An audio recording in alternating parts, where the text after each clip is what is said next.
안녕하세요. 저는 30살 미혼 여성입니다. 그동안 남자한테 과한 능력 바라고 사귄 적 없고 저희 집도 가난한 집안이라 남자 집안이랑 능력은 보지 않았어요.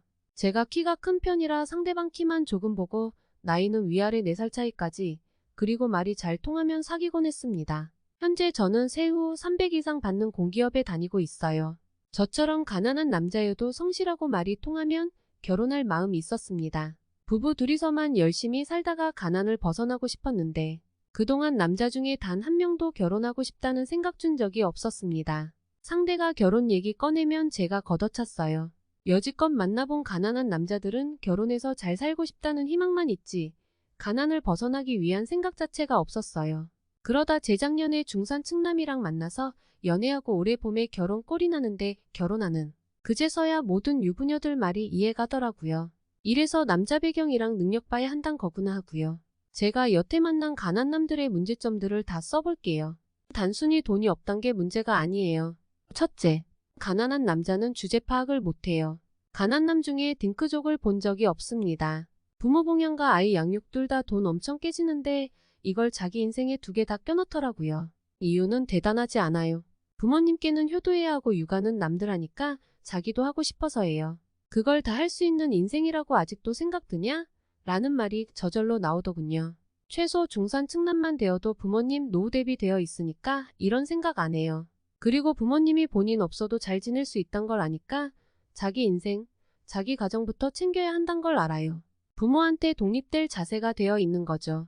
둘째, 가난한 남자는 의존적이에요. 출산은 본인이 하는 거 아니니까 아내 몸은 강철 체력이라 애 낳고 바로 일 나가서 맞벌이 해올 거라 믿어요. 아이도 저절로 잘할 줄 알더라고요. 아이는 누가 키우냐니까 요즘 다 할머니가 봐주신다고 하네요.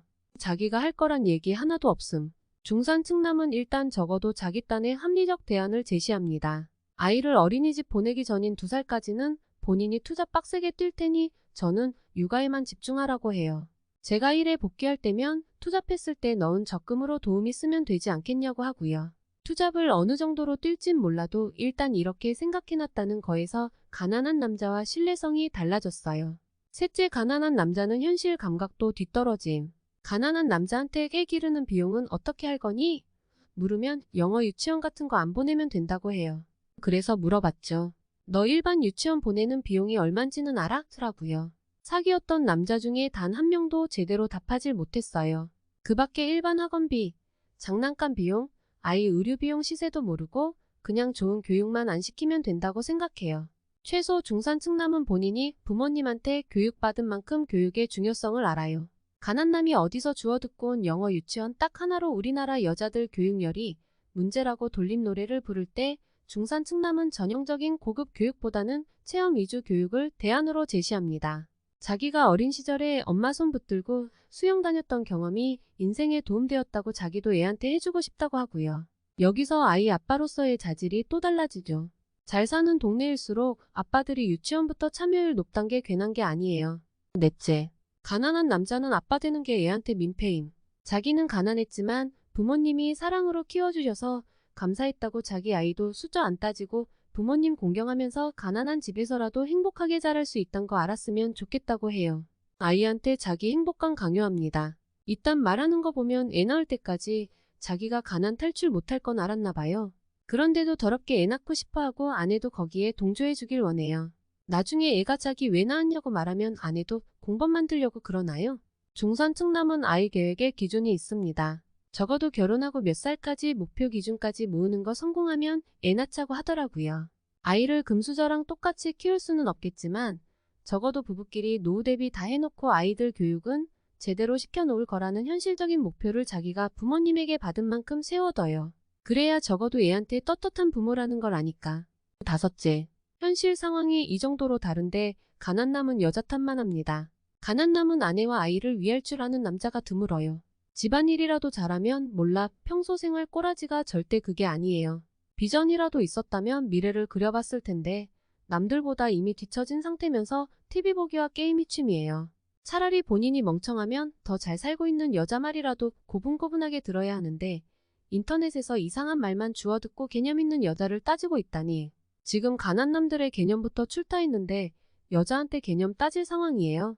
가난남들의 가장 큰 문제는 생활 동력부터 가난하고 자기 포텐셜도 낮으면서 자기 마음만큼은 부자라고 우기고 있단 거예요. 그런데 가난남 보고 있자니 저렇게 된 이유 알게 돼요. 수준이 자기 아빠랑 똑같은데 엄마가 귀한 아들이라고 어화둥둥 아껴주느라 가난한 집이어도 그 집에서는 본인이 왕자님인 거죠. 그러니 결혼해서도 그 삶이 계속되길 원해요. 게으르고 능력 없지만 여자한테는 사랑받고 싶을 테니 보통의 가난녀들과 달리 머리가 꽃받친 거죠. 가난녀는 철이 빨리 들어서 어려서부터 엄마 집안일이라도 돕다가 크면 이런 답 없는 집에서 벗어나고 싶다는 생각을 먼저 해요. 가부장적이고 가난한 집안에서 자란 가난녀는 원래 가정으로부터 분리되려는 독립의식이 안 생길 수가 없죠.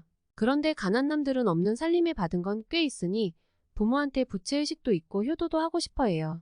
그런데 자기 혼자서는 할 능력이 안 되니까 아내라는 외주업체 부르려는 거죠. 와중에 쓸데없이 긍정적이라 머리 꽃받치면서 아이도 원해요. 결국 가난남은 유일하게 자기 사정 이해해줄 수 있는 가난녀조차 질려서 떠나게 만듭니다. 가난녀 입장에서는 당장 가진 거 없어도 성실하고 자기 가정에만 충실하고 함께 가난한 상황 개선할 계획력과 실전력 있는 남자를 찾았을 뿐인데 그게 가난남보단 중산층남들이 주로 그런다는 걸 알게 돼요. 그게 현실입니다.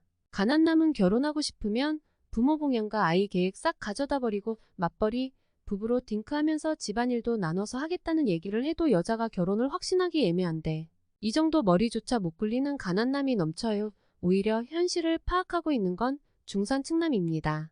마지막으로 느낀 건 책임감 없는 가난남들은 절대 마음이 부자일 수 없다는 거예요. 모든 게 정량화된 시대정신에 맞서 싸우는 가난남들은 정작 자기 꿈이 너무 사치스럽고 주제넘다는 생각을 안 해보는 듯 합니다. 가난한 남자가 자식을 마음만큼은 가난하게 키우지 않겠다고 말하면 나 대신 남 고생시키겠다는 뜻이란 거 알면 돼요. 비혼하고 아이 안 낳겠다는 가난남은 가난남 중에 상위 10%일 거예요.